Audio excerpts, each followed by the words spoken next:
Hello everyone, welcome back to my channel. I am Abhijit Yadav, and in this video I am going to give you a detailed synopsis for CAPF UPSC CAPF Assistant Commandant 2020 syllabus. First of all, I have shifted my board from my personal room to my coaching room, and in this regard you may have some problems here because this room is not well maintained yet, but as you see I have done it pretty well. तो हम मैं इस video में मुझे सुझाव मिला कि मुझे उन रिक्रूटमेंट्स की भी जानकारी और सिलेबस के बारे में बताना चाहिए जिसमें इंग्लिश की चर्चा की जाती है। तो उसी के संदर्भ में मैं आपको 2020 के यूपीएससी द्वारा जो असिस्टेंट कमांडेंट की एग्ज़ाम होती है जो यूपीएससी लेती है उसमें क्या सिलेबस है, उसकी क्या कब से फॉर्म फिलअप होगा, कब लास्ट डेट है, उसका जो सीट के विवरण है उसके बारे में बताने वाला हूँ। और साथ ही मैं ये भी बताऊँगा कि पेपर कितने होंगे और उन पेपर्स में क्या क्या पूछे जाएंगे। तो आपको अगर वीडियो पसंद आती है तो लाइक करें, शेयर करना ना भूलें, और अगर आप चाहते हैं कि आप पूरा उसका डिटेल जानें तो वीडियो को लास्ट तक देखना ना भूलें। वीडियो को लास्ट तक जरूर देखें, स्किप ना करें। तो चलिए वीडियो शुरू करते हैं।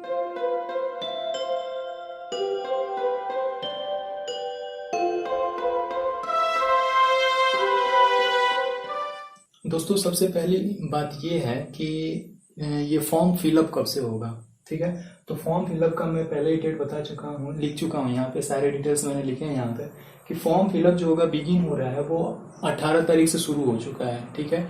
तो ऑलरेडी आपके 10 दिन निकल चुके हैं। तो अगर आपने अभी तक नहीं किया है, अगर आप चाहते हैं कि इस फॉर्म को फिलअप करना चाहते हैं, इस एग्ज़ाम में बैठना चाहते हैं तो फॉर्म को फिलअप कर दें। लेकिन अगर आप थोड़ा सा लेट हो रहे हैं और लेट इतना ना हो कि आप इसका लास्ट डेट ध्यान रखें कि लास्ट डेट 7 तारीख को है, 7 सितंबर को है। और सबसे बड़ी बात ये कि फॉर्म आप फिलअप कर सकेंगे केवल और केवल 6 बजे तक, जो कि उसका फी पेमेंट है आप केवल और केवल 6 बजे तक ही कर सकेंगे। यानी कि उसका लास्ट डेट 6 बजे तक ही है। 7 तारीख भले दे रहा है लेकिन उसका लास्ट टाइम 6 बजे तक है, 6 बजे शाम को। उसके साथ एग्जाम का भी डेट इन्होंने निर्धारित कर दिया है कि 20 दिसंबर को इनका एग्जाम होगा, ठीक है। तो आपके पास ज्यादा टाइम नहीं है। आपका जो एज होगा, एज कितना होना चाहिए, तो 20 से 25 वर्ष के बीच में आपका एज होना चाहिए। और जाहिर सी बात है कि असिस्टेंट कमांडेंट का पोस्ट है तो इसमें आपको ग्रेजुएशन मांगेगा। अब वो ग्रेजुएशन ये नहीं, आप बीए बीएससी बीकॉम जो भी आप किए हुए हैं वो सब यहाँ पे मान्य होगा। तो आप उस बात से निश्चिंत रहें। आपको बस बैचलर होना चाहिए, बैचलर की आपकी कोई डिग्री होनी चाहिए। बैचलर का आपका कोई भी डिग्री अगर होता है, बीएससी बीसीए सब होगा, वो सारे इसमें अप्लाई हो सकेंगे, ठीक है। उसके साथ से और फी का जो उनका फी स्ट्रक्चर जो उन्होंने रखा है, सीधी बात यह है कि जनरल और ओबीसी अगर आता है तो जनरल और ओबीसी के लिए आपको 800 रुपये पेमेंट करने पड़ेंगे। अगर जो जनरल और ओबीसी अगर आप हैं तो आपको 800 रुपये पेमेंट करने पड़ेंगे। साथ ही अगर आप एससी और एसटी हैं तो आपका फीस नहीं लगेगा, आपका 1 भी रुपया नहीं लगेगा। और उसी के साथ से अगर कोई फीमेल भी है तो फीमेल को भी उन्होंने एग्जेम्प्टेड किया हुआ है, उनका भी फीस नहीं लगेगा, ठीक। तो अब यहाँ पे थोड़ा पोस्ट वाइज चर्चा कर लेते हैं कि किस सेना में कितनी भर्तियां हैं। आपको पता होगा कि भारतीय सेना यानी कि जो बीएसएफ एसएसबी होती है उनका ये लेती है, एग्जाम होता है, कंबाइंड एग्जाम होता है असिस्टेंट कमांडेंट का। तो उसी संदर्भ में ये 5 जो हमारे बीएसएफ सीआईएसएफ सीआरपीएफ ये सब हैं, उनमें इनका असिस्टेंट कमांडेंट के पोस्ट पे आपका नियुक्ति होता है, ठीक है।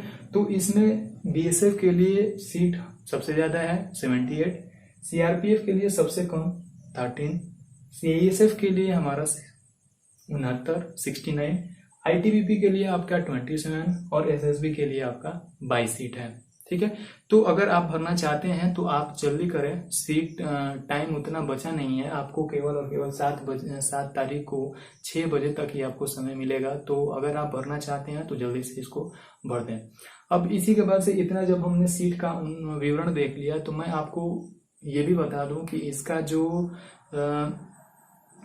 क्या बोलते हैं एग्जाम और फिजिकल एग्जाम जो होता है वो भी इसमें रखा गया है। तो मैं अब उसके बारे में बताने वाला हूँ कि सबसे पहले मैं फिजिकल जो मेजरमेंट्स होने वाले हैं, फिजिकल जो आपका एग्जाम होने वाला है उसके बारे में मैं आपको बता देता हूँ।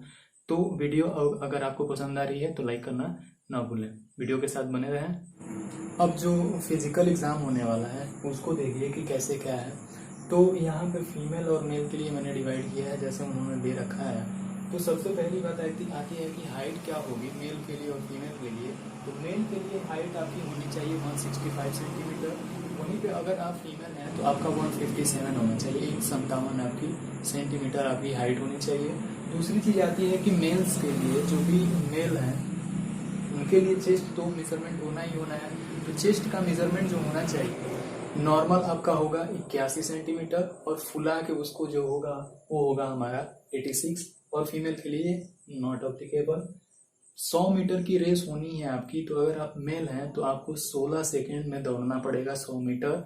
वहीं पे अगर आप फीमेल हैं तो आपको 18 सेकेंड मिलेंगे उस रेस को पूरा करने के लिए। उसके बाद से आपका दूसरा जो रेस होगा 800 मीटर का होगा, और वो 800 मीटर अगर आप मेल हैं तो आपको 3 मिनट 45 सेकेंड में पूरे करने होंगे।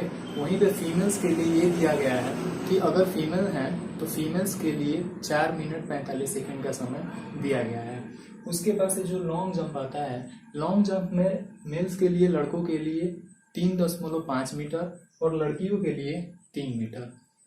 उसके बाद से जो गोला फेंक होता है, शॉर्ट पुट फेंकना है, वो शॉर्ट पुट अगर मेल है तो केवल मेल्स के लिए है कि अगर वो गोला है तो गोला पहली बात तो वो 7.26 किलोग्राम की होगी, यानी कि लगभग 7.5 किलो की वो गोला होगा। और मेल्स के लिए फेंकना पड़ेगा उसे 4.5 मीटर।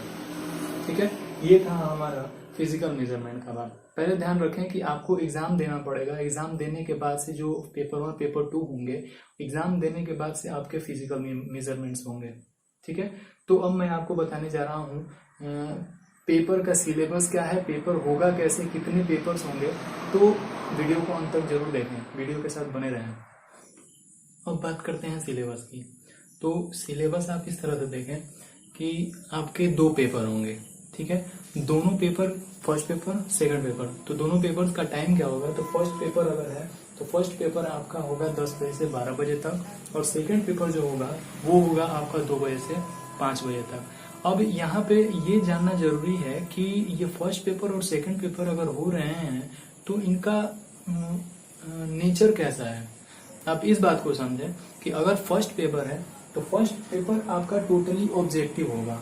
ठीक है, टोटली ऑब्जेक्टिव होगा और उसमें पूछा क्या जाएगा आपसे, तो नॉर्मल आपसे जीके पूछा जाएगा, जीएस पूछा जाएगा, और साथ ही आपसे आपकी मेंटल एबिलिटी चेक करने के लिए रीजनिंग पूछा जाएगा। ठीक है, तो आपसे फर्स्ट पेपर में आपसे जीके जीएस के साथ से रीजनिंग मेंटल एबिलिटी आपकी चेक करने के लिए पूछी जाएगी। तो उसका अब थोड़ा सा मैं डिटेल दे रहा हूँ कि उनमें आपसे क्या पूछा जाएगा असल में। तो ये देखें, फर्स्ट जो आपका होगा मेंटल एबिलिटी यानी कि रीजनिंग। अब रीजनिंग आपको हर चीज पढ़ना पड़ेगा। अगर आपने एसएससी बैंकिंग या यूपीएससी के एग्जाम्स देखे हैं, उनके पेपर्स देखे हैं, तो वैसे ही रीजनिंग इसमें आएंगे। ठीक है, मेंटल एबिलिटी आपकी चेक करने के लिए। सेकंड चीज जो है आपका साइंस पूछेगा। उसके बाद से आपका मोस्ट इंपोर्टेंट करंट अफेयर्स जरूर आएगा। यूपीएससी का एग्जाम हो और करंट अफेयर्स ना आए, ये हो नहीं सकता। ठीक है, तो करंट अफेयर्स पे आप ध्यान रखें। साथ ही आपका चौथा चीज ये जो है कि इंडियन पॉलिटी एंड इकोनॉमी, यानी कि आपका जीके पूछ रहा है, सिविक्स है। ठीक है, ये आपका अगर जीके है, जीके में अगर हम ले लें सोशल साइंस ले लें तो ये आपका सिविक्स है, ये इकोनॉमिक्स है इंडियन। ठीक है, आपके जीके में इकोनॉमिक्स, सिविक्स और जनरल नॉलेज के जो भी कॉन्स्टिट्यूशन वाले पार्ट्स दिए गए हैं वो उसमें से सिविक्स पूछा जाएगा, कॉन्स्टिट्यूशन भी आएगा, ध्यान रखें, पॉलिटी से वही मतलब है, इकोनॉमिक्स आएगा। फिर बोल रहा है हिस्ट्री ऑफ इंडिया, यानी कि सीधी सीधी बात है कि आपका भारत का इतिहास अगर आपको ये टॉपिक मालूम है तो आपसे नॉर्मली पूरा इन डिटेल आपसे जीके पूछा जा रहा है, वो भी भारत का। ठीक है, तो इस तरह से आप ध्यान रखें, ये हिस्ट्री। ठीक, उसके बाद से बोल रहा है इंडियन एंड वर्ल्ड ज्योग्राफी। अब ज्योग्राफी भी मैंने बोला कि सोशल साइंस है, तो सिविक्स, इकोनॉमिक्स, उसके बाद से आपका हिस्ट्री आना है, ज्योग्राफी आना है। ठीक है, तो ये ज्योग्राफी आपका इंडियन के साथ साथ से वर्ल्ड ज्योग्राफी भी आएगा, तो इस पे आप ध्यान रखें। ठीक है, कि फर्स्ट पेपर जो आपका है सीधी सीधी बात है कि ऑब्जेक्टिव होगा, और ऑब्जेक्टिव के साथ से आपका उसमें मेंटल एबिलिटी यानी कि रीजनिंग पूछा जाएगा, जीके जीएस पूछा जाएगा। यानी कि आप सीधी सीधी बात यह है कि यूपीएससी का भाई साहब एग्जाम है, आपको बहुत ही अच्छी तरीके से जीके और जीएस को रेडी करना पड़ेगा। ठीक, बात आती है लोग कंफ्यूज कहाँ होते हैं, तो वो होते हैं सेकंड पेपर पे। अब सेकंड पेपर है तो आप ये ध्यान रखें कि फर्स्ट पेपर हमारा ऑब्जेक्टिव था, लेकिन जैसे ही हम सेकंड पे आते हैं ये हो जाता है हमारा नरेटिव, यानी कि अब आपको लिखना पड़ेगा। ठीक है, अब लिखना पड़ेगा तो फर्स्ट पेपर सेकंड में जो पहला 2 पार्ट्स में डिवाइड है ये, कि पार्ट 1 पार्ट ए और पार्ट बी। ठीक है, तो पार्ट ए अगर है तो ये सीधी सीधी बात है कि जनरल स्टडीज है। अब जनरल स्टडीज यानी कि ये जो आप ये पढ़ रहे हैं, अब यहाँ तक जो ऑब्जेक्टिव था अब ये आपको सब्जेक्टिव बनाना है, अब हाथ से आपको लिखना पड़ेगा। ठीक है, इसमें आपका ऐसे आएगा कॉम्प्रिहेंशन, अब आपको उसका विवरण देना है, जैसे सब्जेक्टिव होता है एग्जाम वैसे आप देंगे। ठीक है, अब ये मार्क्स कितने होंगे, तो 80 मार्क, ध्यान रखें ये नरेटिव होगा, नरेट करना है आपको, सब्जेक्टिव 80 नंबर के क्वेश्चंस होंगे। अब आप में इसमें क्या क्या आना है, तो सबसे बड़ी इंपॉर्टेंट चीज ये है कि ये जो पार्ट ए होगा आप इसको चाहे तो हिंदी और इंग्लिश किसी भी भाषा में लिख सकते हैं। ठीक है, आपके ऊपर है, आपको जो सहज लगता है आप हिंदी में लिखना चाहें हिंदी में लिख सकते हैं, इंग्लिश में लिखना चाहें इंग्लिश में लिख सकते हैं। ठीक है, नंबर कितने होंगे, तो 80। ठीक, अब यहाँ पे टॉपिक क्या होगा कि मॉडर्न हिस्ट्री। मॉडर्न हिस्ट्री से मतलब ये है कि यहाँ पे उन्होंने सीधे सीधे लिख दिया है कि 1857 से शुरू करके अब आगे तक, अभी तक जो भी चल रही है। ठीक है, तो 1857 से वो भी इंडिया का इतिहास। ठीक है, तो मॉडर्न हिस्ट्री इंडिया का, उसमें क्या क्या आएगा कि फ्रीडम स्ट्रगल, यानी कि जो भी हमारे स्वतंत्रता संग्राम हुए उनसे रिलेटेड क्वेश्चन पूछे जाएंगे। ज्योग्राफी, अब वहां से लेके भौगोलिक दशाएं क्या रही हैं उनके बारे में आपसे सवाल पूछे जाएंगे।